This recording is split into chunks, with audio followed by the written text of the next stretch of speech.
Hello everyone, I am back again with our episode number 39, and today on the request of viewers we are talking about project procurement. And from my side I shared some of the important element videos related to project procurement in the last 2 days. I hope some of you got a chance to see those videos. But in this session we anyway talk about your questions. I will introduce a little bit about procurement topic so that we just warm up for the conversation, and then we see if we have a query related to the procurement topic or anything else in for your PMP exam. I am Saket Bansal, I'm your host, and we are doing this PMP exam prep hour. We call it PMP exam prep power hour for the objective of helping the participants to get certified faster. Yeah, we don't limit to certification conversation only. We do want to talk about things generally which are relevant for project management. But yes, the overall conversation is guided looking at a PMP content outline. So if you have any question to start with, I can pause for a while and see, else we start with the procurement related conversation.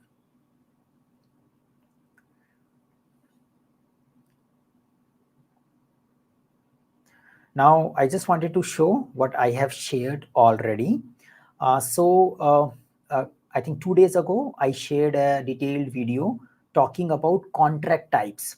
So whenever the topic of procurement comes, the major focus is understanding what is fixed price, what is cost reimbursable or a cost plus, or what is time and material, and how as a project manager I used appropriate contract type. So that's an important topic. 2-3 questions in the PMP exam may show up related to that. So I elaborated that concept in the 40 minutes because our live session may not be sufficient to cover all those detailed conversations. So I covered that in the video. Please look at it if you have not checked it already. Then today, say around 8 hours ago, I also published a flow of a typical procurement. It is not something which mandatory need to be followed, but there is a flow which help us in understanding how possibly a procurement steps works in a typical project situation. So that's another video which you can check in order to get a background story related to the procurement. My understanding is if you understand these two videos, I think you are more or less ready for your PMP preparation related to procurement topic. If something is left, you can discuss it here. We definitely talk about some more elements, but these two videos should help you to get your procurement topic done for the PMP certification perspective. So with this, I start with some conversation here directly on procurement, and then we see if we have any questions later on. So procurement in project management. So what is the whole topic and why should as a project manager I care about it? So overall, what we are assuming is that you are working, you are delivering, you are expected to deliver your project objectives. And in order to achieve your project objectives, you have a deliverables which you have identified as a part of your requirement exploration as well as scope development process in case of predictive life cycle. In case of adaptive life cycle, it could be an emerging process where you have a roadmap and you are still identifying and delivering your deliverable. But irrespective of the life cycle, your job is delivering deliverables incrementally as much as possible, all at the end of the project in case of predictive life cycle. Now, while you are working on producing these deliverable, which will help the organization or your client to achieve your the project objectives, you may realize that there is something which I can get it from outside, yeah, which is like it may be faster if we get it from the expert company. It maybe you are lacking the desired skills for doing that particular work, and there the topic of procurement comes. So this concept is called make or buy decision. Whenever you are doing, you have a project activities, you are thinking of working on those activities and delivering it, and you may start realizing, no, this is something we can get it from outside. Sometime even when you are starting your project in the initial stage, like a project chartering or contracting, whenever the initial input come, some of the elements are already identified as they need to get it from outside. That's a usual thing. There is also a possibility when you are working on the definition of deliverables, evolving the scope progressively, then also you realize that this thing which is better to get it from outside. So for example, I am working on the website. I want to create a shopping cart application and we are developing it. Client has also included the search engine optimization work for that particular shopping cart application. And we realized that the on the page, whatever thing we have to do, we will be able to do. But the off-page work, which is expected to be increasing the linking and other things related to this particular company, is something we can outsource rather than we doing it ourselves, because there are many companies who are expert in it. We have our cost structure is relatively higher than them. So we decide to do a part of our, say, off-page SEO work to be outsourced. Ultimately, my client is looking from the integrated deliverable, which includes websites and search engine optimization work from me only, but the portion of work I have given to someone else, and now I need to figure it out how I operate with that someone else, because I need to make sure that someone else is doing the right job, because ultimately client will be holding me accountable for that work. I can't say, I have outsourced it, now you talk to that guy. Then I am not taking care of the whole deliverable. And this is the context of procurement in your project management. Yeah. So any point in time, if you have a comment, please feel free to put it. Yeah, I will look into it in between as well, as we'll talk at the end. So now we understand that we need to buy this thing from outside or something like that. What do I do as a project manager here? Yeah, because many a time you understand, oh, this is something our procurement department will do, or this is something our finance department will do. Me as a project manager is not much involved. Yeah. So what we are trying to find out here is, me as a project manager is also involved. Me as a project manager is involved to ensure that my deliverable characteristics are well understood. It should not happen my procurement people have made some contract with those individuals who are working in that area, and that deliverable is not taking care of the ultimate customer delivery for me. So there is a exact role may vary. It may be a situation where the procurement department or finance team may take a lead, but my role will be more focused on ensuring my project objectives, my project deliverables are well understood. So whenever the procurement people are doing procurement related activities, they are considering my scope of work very, very carefully. That is my major role. The finance people or procurement people may be more expert in understanding legality about doing procurement. They might be more expert in doing financial negotiation that they will do. They might be more expert in doing the compliances adherence. Yeah, so those things they will do. But I want to make sure that they don't end up doing something which does not produce my project objective. So this is my role. It's a collaborative work between a project management and project manager and the procurement people. So that's the thing. Yeah, in case anyone has a question, you can put into a chat in the LinkedIn or in the YouTube as a comment as well. Yeah, so that's the thing. So we understood what is procurement. We understood the role of a project manager in the procurement. Now, the third thing which usually comes, where I created a detailed presentation of 40 minutes for it, and that is called contract type. Yeah, contract type in case of our procurement is associated with when you are planning to procure something, buy something, what kind of agreement of the terms and condition, deliverables, payments you are making. The ultimate that agreement will be called contract. Yeah? But there are some high level categorization of these contracts known as fixed price, time and material, and cost plus. And as a project manager, we should expect it to know these high level categorization. The exact nature of my contract will have some mixture, some specialized conditions which I need to define for a given situation, but these type will guide me. Now, at the same time, whenever I am doing some amount of procurement, yeah, this type and this work is also getting influenced by an artifact called procurement management plan. So my procurement management plan, as a project manager, I prepare a procurement management plan to start with. And this procurement management plan helps me in materializing and understanding the strategy which my organization wants to follow for procurement. Yeah, so I understand my organization procurement policy. I understand what kind of compliance they want to follow. I look at an organization process assets, and by combining it, I prepare a strategy and approach how we should handle various procurement related activities in our project. And that thing is called procurement management plan. Now, inside the procurement management plan, I will also have a categorization and identification, what type of procurement we can do and what should be the process of those type of procurement, like what kind of document should be produced.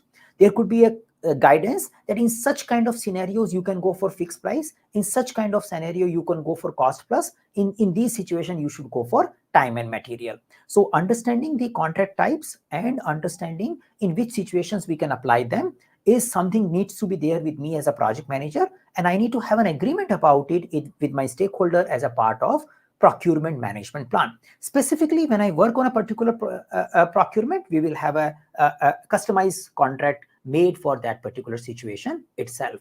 Now, this is relatively a bigger topic about procurement contract type, and that's why I prepared a separate video for it. So please look into it if you want to have more detail. In case you have a specific query, we can discuss it in this particular session as we go along. Now, many a time, this looks like the procurement is always associated with predictive life cycle. Can we have a procurement in the adaptive life cycle as well? So say you are making a website, you might be making a website on the incremental iterative manner, but you want to outsource the off-page SEO work to outside, you can do it. Yeah. Now, can I do it in a predictable format? Yeah. Can I do it in a very well-defined format? It depends. It depends upon the characteristic of the work. If I say that this particular off-page SEO work is very well explainable, definable, then I can give it in a clear format, in a predictable manner as well to the outsourcing company. There is also a possibility when the work which we are exploring at our level and we want to give it to outside, even because we are already adaptive lifecycle and our work is evolving, there is also a possibility that the vendor will also follow an adaptive lifecycle approach for the given work. So sometimes we start thinking in the adaptive lifecycle, I don't know the whole scope, so how can I give it to someone else? So there is a possibility that you know part of the scope very well, which you can give it to someone else in the defined format. We can say in a fixed price format, if I just use that example. Or there is also a possibility that you may involve a vendor who will also use an adaptive approach, and you will have some kind of mechanism like a time and material where the vendor and you can work together and we produce our desired objective. So procurement is relevant in the adaptive as well as in a predictive process. Anytime you want to get help from outside, you use procurement.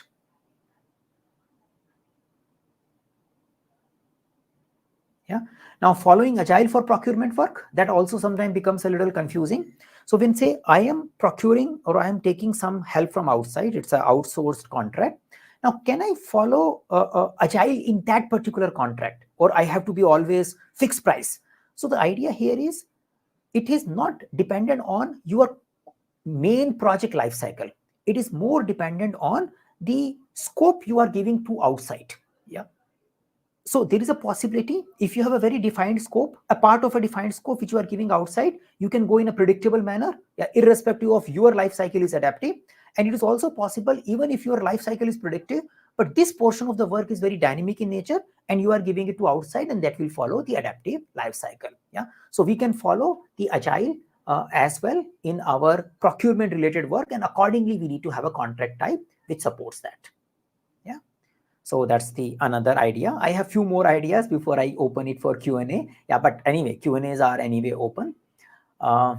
So some more reminders related to procurement. So procurement negotiation. So we end up also getting many questions which are linked with procurement and stakeholders, and sometimes with risks also, where you are expected to negotiate terms and conditions, negotiate price, negotiable deliverables with the vendor. So yes, usually these negotiations are led by your finance and procurement people, but you as a project manager will be party to it. So you need to consider the negotiation as a conversation. Yeah, you as far as project management PMP exam is concerned, you focus on win-win negotiation. So you always look for collaboration. You always look for what are critical input for us, where we want flexibility and where we can show flexibility. If there are things which are not that critical for us, but may be important for our vendor, we can show flexibility in those areas. So we need to find out what is the best possible thing where both of us work together and we win together. So that's an important reminder from an exam perspective. If the question indicates that you want to hide some information so that the vendor can give you a cheap quote, and later on you will tell him more requirement and he will get into trouble. So those kind of tricks are usually negative tricks. Please don't go there. So you always remain ethical, you always remain transparent, you always remain focused to your project objectives, and you always focus on collaborating while you are negotiating.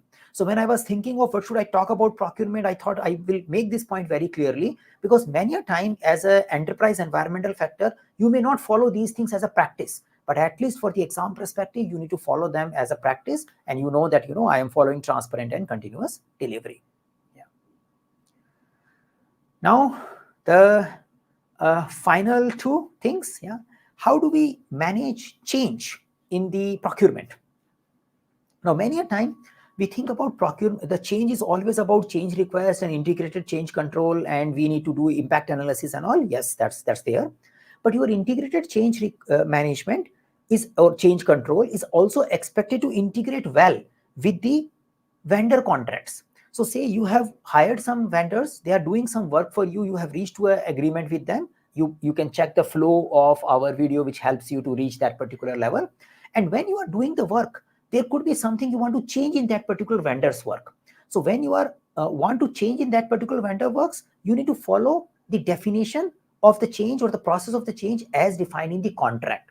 So whenever we make a contract with a vendor for a deliverable, for payment terms and all, in the same contract, we are also expected to define how are we going to take care of the change if they are occurring as per our currently agreed scope. So the process of taking the change is expected to be a part of each and every contract. Now, I might be getting input from my stakeholder. When I am doing impact analysis for the integrated change, I need to consider there is a possibility of some of these elements will be impacting our vendor.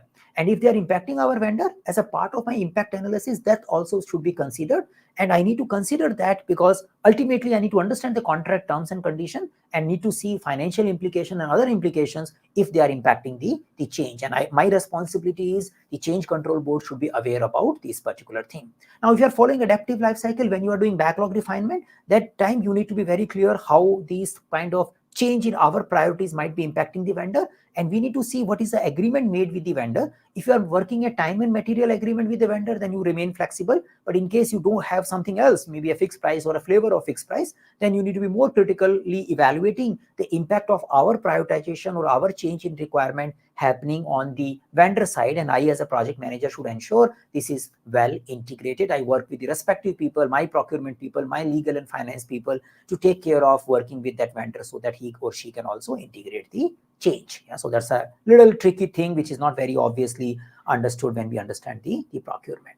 And overall, after that, I will be managing the contract. I will be managing the whole procurement. So once the procurement is signed off, the contract has been agreed upon. Later on, whatever changes are happening, later on, whenever the deliverables are coming, I need to make sure my team is doing proper testing of it. We are providing feedback to them. We are also ensuring those people are following compliances. If they have delivered their deliverable, we intimate to our finance people, procurement people to release their payment. So whatever is relevant related to executing that particular contract or agreement, I need to be day-to-day working on it in order to finish that. As soon as the contract has been completed, I also need to close the contract, archive all the documents associated with it, and clarify the things so that as soon as the things are closed, the contract is also closed.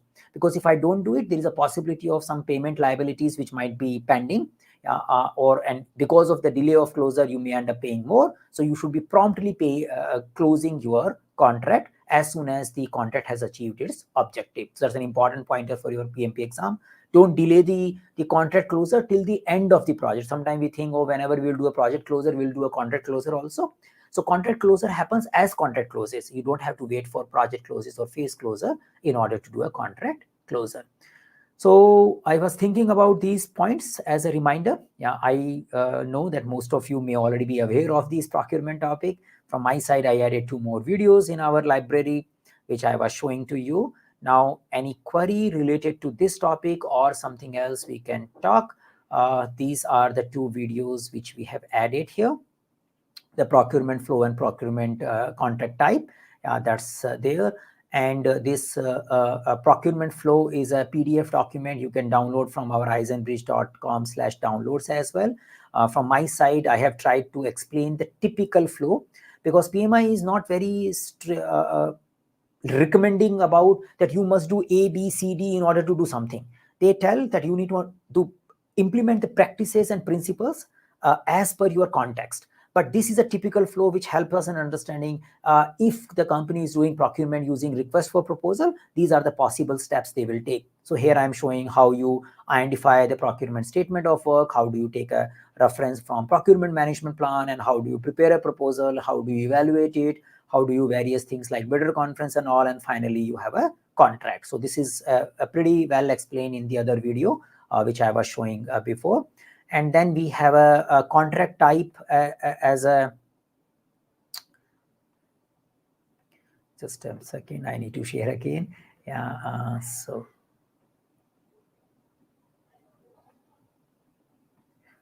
we have a contract type as another video, yeah, where I am sharing this particular presentation. You can download the presentation also from our eisenbridge.com/downloads. And here we try to explain you the whole perspective of all the types of contracts and their comparison. And there is a summary table of comparison also. And there is advice for project manager as well, which is usually important irrespective of you are doing PMP or not. Based on the different contract types. So this is the another source.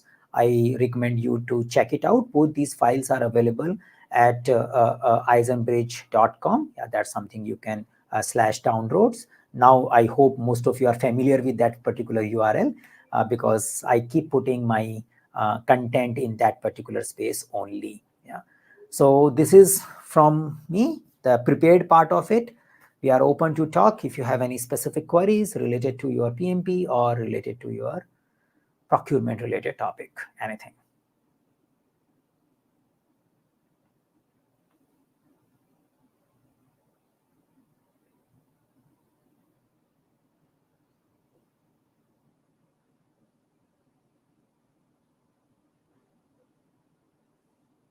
Okay, I'm just checking if I'm missing something, some comment here and there, if in case they are. Yeah.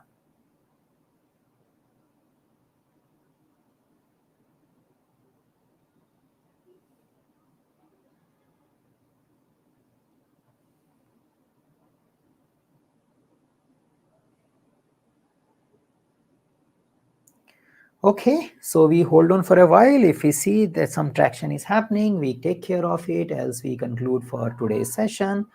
I stay here for a few minutes and see if someone has a query.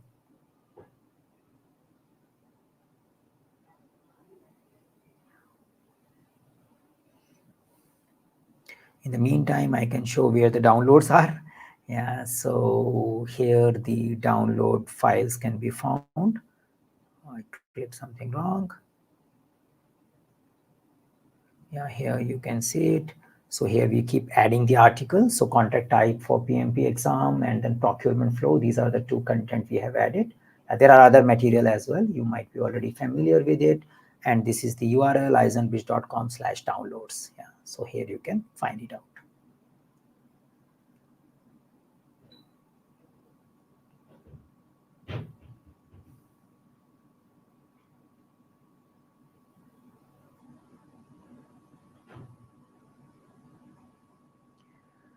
Okay, so looks like that doing the preparation for procurement documentation was the key, and we got mostly the topic covered, looks like already there. But yes, yeah, if you have anything, we can explore, else I start shutting it down, this one.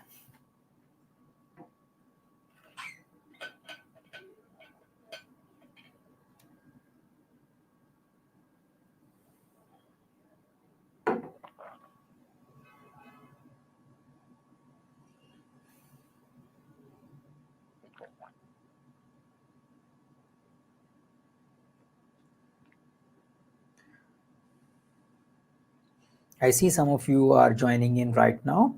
So we just done with the talking related to procurement topic, and we are here to answer or discuss anything if you have related to your PMP exam or anything related to project management.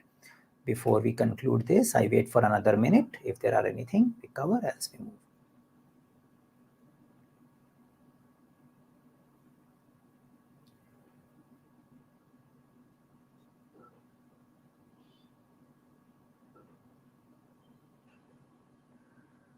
Okay, so I see many people joining in. Yeah, so they may be not yet aware that we are doing. So you can put your comment in the chat if you have a question, the people who just joined in.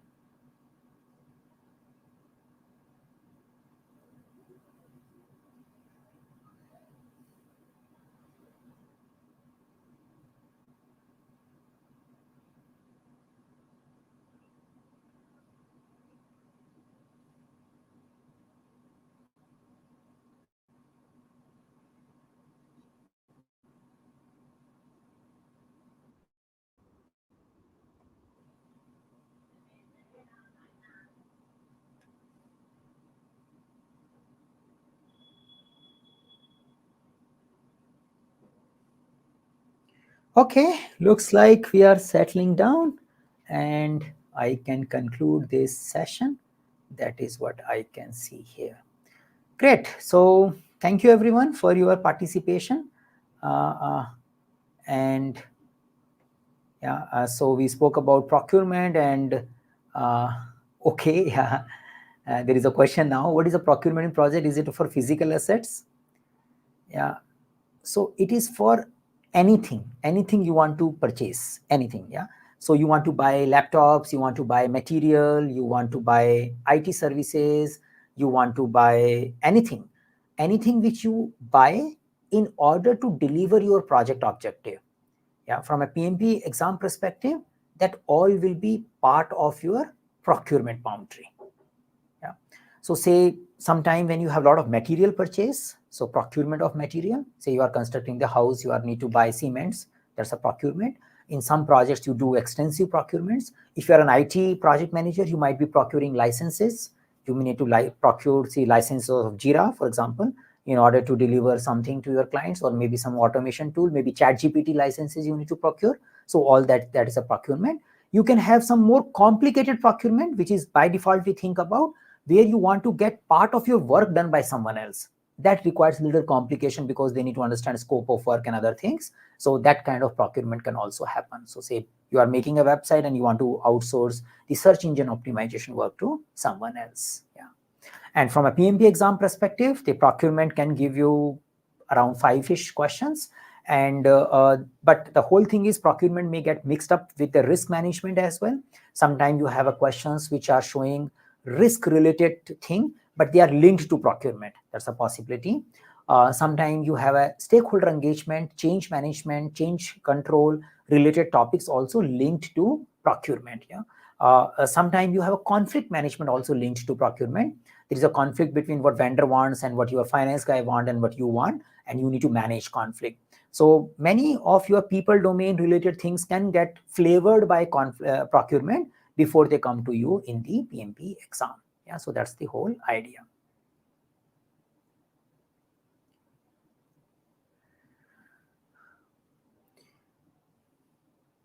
So we are saying that if these things, price will get changed if we go with the different contract types. Yeah. So contract types defines price can change definitely. Yeah. So you can say whenever you are doing procurement, price can change. When you are buying the cement in the first month and cement in the next month might be different. Yeah. So there are two aspects of the price. One is your contract. If you have done a contract for 1 year for the same price, then it will not change for you. And the another aspect is your estimation. So if you are doing short-term contract, then your estimation will have a variance. You may want to take opportunity of lower cost at a later point in time. So price and contract is not just an independent entity. It is a part of your overall project and risk management strategy as well. Yes, you will choose appropriate contract type to have a predictability about your expenses. So if you have a clear, predictable need, then you tend to go with a clear, predictable cost. Yeah, so something like a fixed price. But at the same time, if you are worried, then I am buying something for fixed price right now, but what if the cost goes down? Yeah, so better I want to have opportunity to take a advantage of low cost. So you need to see your overall strategic input as well as assessment of it. But price is a factor which you need to consider when you are finalizing your procurement. You definitely use it as a decision making point as well. For a same product, you are getting multiple people providing the solution. You probably consider who is giving you the least price. Least price doesn't mean that you are compromising on quality. From a PMP exam perspective, if you have 3 vendors and one person is giving cheap and there is no other information given in the question, you will go with a cheap vendor. Simple, yeah. Because it doesn't mean that cheap is not equals to good quality. But yeah, if the question indicates the cheap is not having other technical specification, then I can't go with that. So if I have technical specification as per my project is taken care, and if I have a cheap vendor, I will go with a cheap vendor. Yeah, that is something I take it for a PMP exam perspective. But in a complex matter, you will have a multi-criteria decision making. Just price is not the decision making factor. There could be the overall support, the type of payment terms, the location of the provider, the brand image of the provider. Many things will play a role. But if question is not indicating those things, then you don't have to add things extra to the question. Yeah. So that's it. Yeah, that's, I hope, answers your query related to pricing and procurement. In case if it is not, let us know.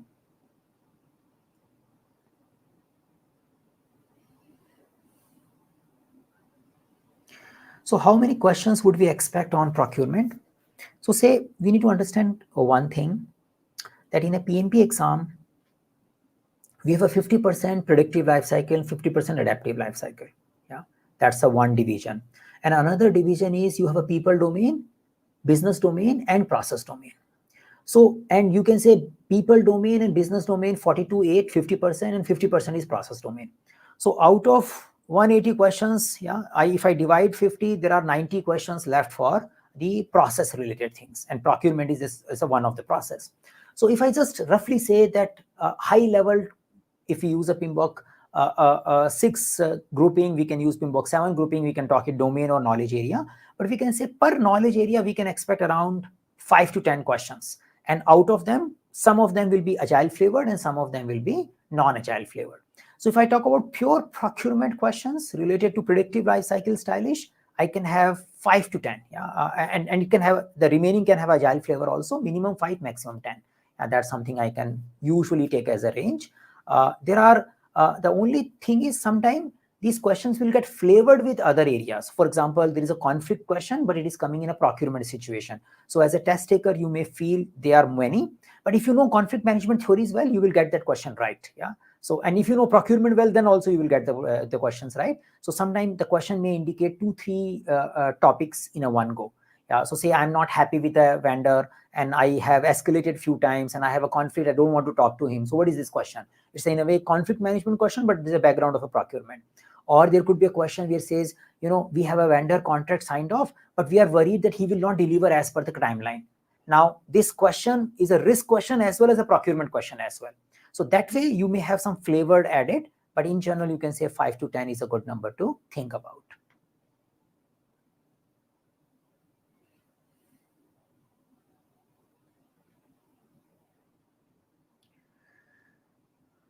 Okay, I'm just checking if I'm not missing something, because sometimes this.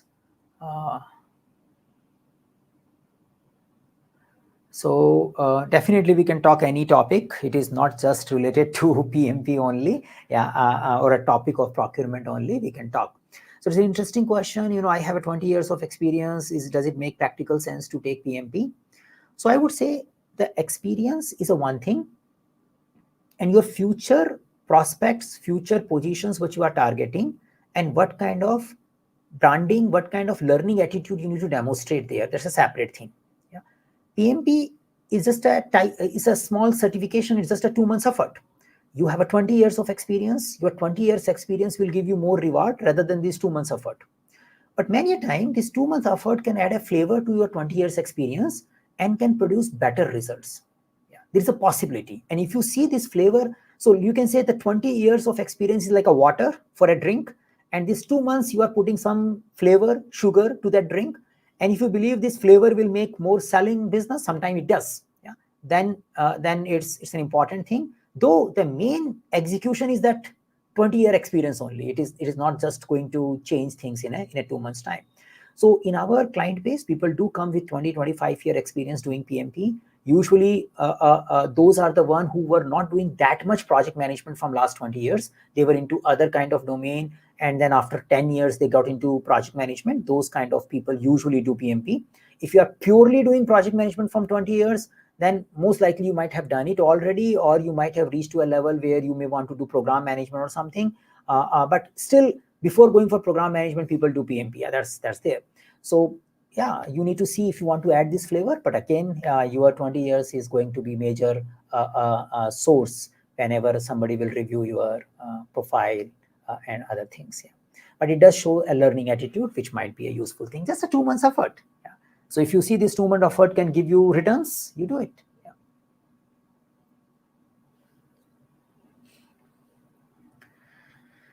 Okay.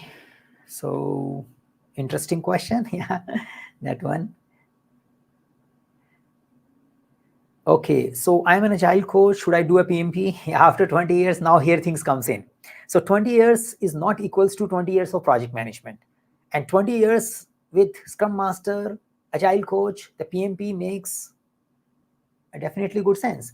So now, when should you do it?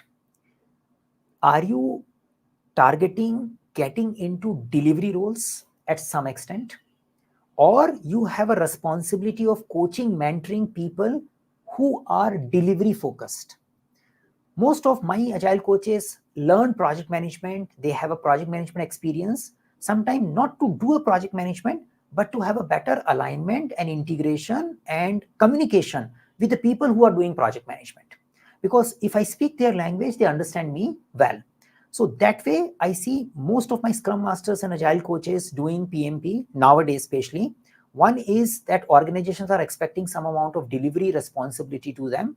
So if that is the trigger, then it makes sense. Sometimes they do when they are planning a big transformation where they need to transform delivery people. Yeah.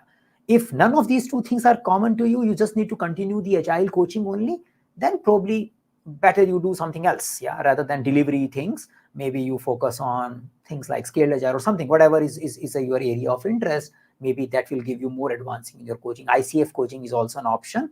But if you want to have a delivery flavor by some extent in your profile, then only you go into project management.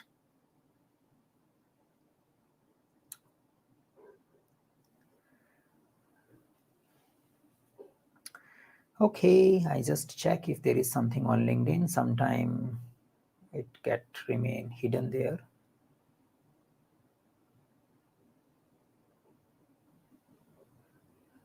Okay, so no comment on LinkedIn as much I can see. So LinkedIn is little cool. So any other agile related certifications? We do many. So we do agile coaching, ICP, ACC, which is usually for aspiring agile coaches mainly. Sometimes people who are established in agile coaching also do if they have not done it already. Then we do IC Agile, Coaching Agile Transformation, ICP CAT. Yeah, that is for those people who want to aspire to get into enterprise coaching, yeah, transformation mainly, change enablement, change design, leadership intervention, culture intervention, those kind of things. Usually the foundational certificate or a knowledge we recommend to our agile coaches is ICF ACC program. It's an International Coach Federation program which helps you in building your coaching and leadership skills. So that's another candidate. Now, if you are into a flavored space like a scaled agile, we do have a scaled agile portfolio where you can learn SAFe if you have not done it already. We do have a Kanban programs. If you want to have a good consulting skills in a Kanban, then you can do those as well. So it depends. You can send your profile and we can probably recommend you as per your profile. But these are the things which are just like at top of my mind. We keep doing for many of our agile coaches do these programs. So recently I finished ICP CAT class, I think just yesterday. And yeah, we had 6 people doing it. Yeah. Yeah. So SPC, it means you are already done with SAFe. Yeah. So you can think about the other words which we are sending.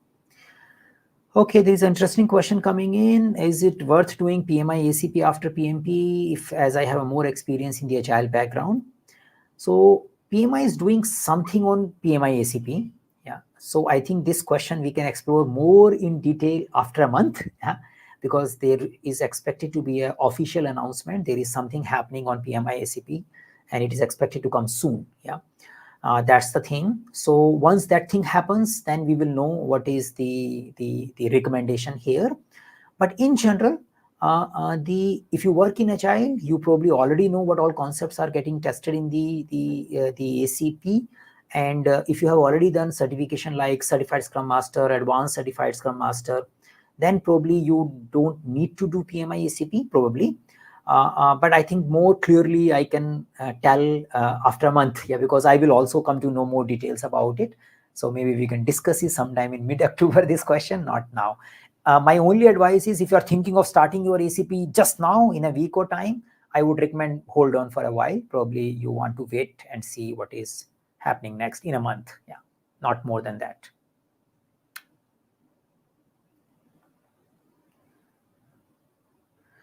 So lost track of technical in the sense coding and all. Okay, so most of the time when we go into leadership role, we start getting into people management, business analysis, facilitation, integrating others. So say there's a job we need to focus on. So see, the question is, if I am not doing technical work, should I do PMP? That's the simple thing. So see, idea is, how do I add value to my organization? That is my basic question for myself. Why should someone pay me? When I am doing technical work, they pay me because I am producing a deliverable. They use that deliverable, so they pay for that. Now, if I'm not doing that deliverable creation, so what I'm doing? Maybe I am helping the people to create deliverable. Okay, that's a good help. How I do it? Probably I will tell them the right requirement. That's a possibility. That's something we can do. Or I help multiple people to synchronize with each other. They have a clear clarity about how we coordinate, collaborate, and we produce deliverable together. So I make the team synergize. If there are 10 people who are working together, I synergize them, they produce far more better output, which results into better outcome because of my facilitation, enablement, and management and leadership skill. That is project management. So if you see that you want to add value in that particular manner in the organization, where you want to say integration, facilitation, collaboration, and helping the team to see what they should do next, also working with the stakeholder to understand the right requirement, right priority, handling the differences in the stakeholder, managing conflict, and then also ensuring that the stakeholders and the teams are looking at the same page, and also keeping transparency and taking care of stakeholders, teams, and everyone in order to achieve project objective. That's the job of a project management. Now, in order to improve my competency and my language of project management, I can say, this is partially I'm doing, but I am probably maybe not doing as per the book or something like that. So I can do a PMP certification, which brings more clarity about the role of a project manager. I understand the vocabulary which is used in the project management, and I also put a certificate in my profile, which makes my profile get searched relatively easily. And when I see, if I'm interviewing someone, when I see a PMP in their profile, I make two assumptions. This guy must be doing project management for 3+ years, because PMI has a precondition about it. And the second thing I assume is this person at least know basics. Now, say someone may know basics, someone may know project management, I may know what is risk. But will I be able to identify a risk in a given situation? That's a second skill that as an interview I need to still check. Knowing risk is not enough. Ability to identify risk, I need to still verify. But I can say this guy at least know what is risk. I don't have to tell him that, guys, you need to worry about risk. That much confidence will come. So that way, it helps. It helps you. It helps the recruiter. And the 2 months of effort, just nothing much. Why not to do it? Until unless you have some specific reason. So the advantage or opportunity cost of not doing is not like what else you want to invest the 2 months into so that they will give you better money. PMP at least give you some kind of good returns in the within a year. People get their payback and they produce good money as a return of that PMP knowledge. Usually that's what we have been seeing in our customer base. But everyone has their own profile, but this is how you can think. My idea is, this is the process you can use to evaluate. Why should not I invest my 2 months time to do it? If I have a better place to invest, I do it. Else I invest here and improve something.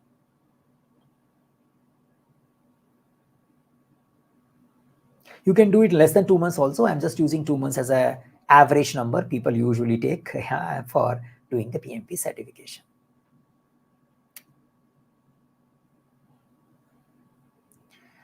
Okay, so hopefully this got answered. Yeah, hopefully the agile coaching things also got answered. Yeah, if not, let me know.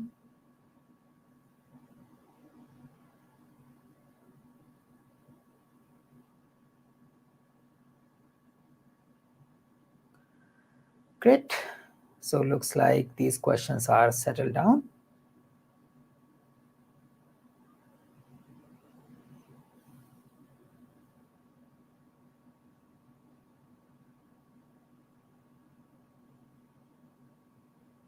Okay, so we conclude for today, and we'll have our next session. I'm taking little like a pause of a week nowadays, so I'm thinking of establishing a pattern of alternate week rather than the every week, because I think we already did 39 sessions and mostly the critical topics are taken care. So there is going to be a repeat of the topics now, but again, each conversation could be unique because participants are unique. But yeah, there is a common thread as well. So we are balancing, but if you have any specific queries, any point in time, put a comment on our YouTube video. We will respond to it, clarify it. If needed, we will add a video about it. We want to be more responsive in our commenting on the YouTubes. Yeah, so if you have any query, please do use the comment area. We will reply it quite promptly. Even you can request a video in the YouTube comment section. So thank you for your participation. Yeah, bye for now.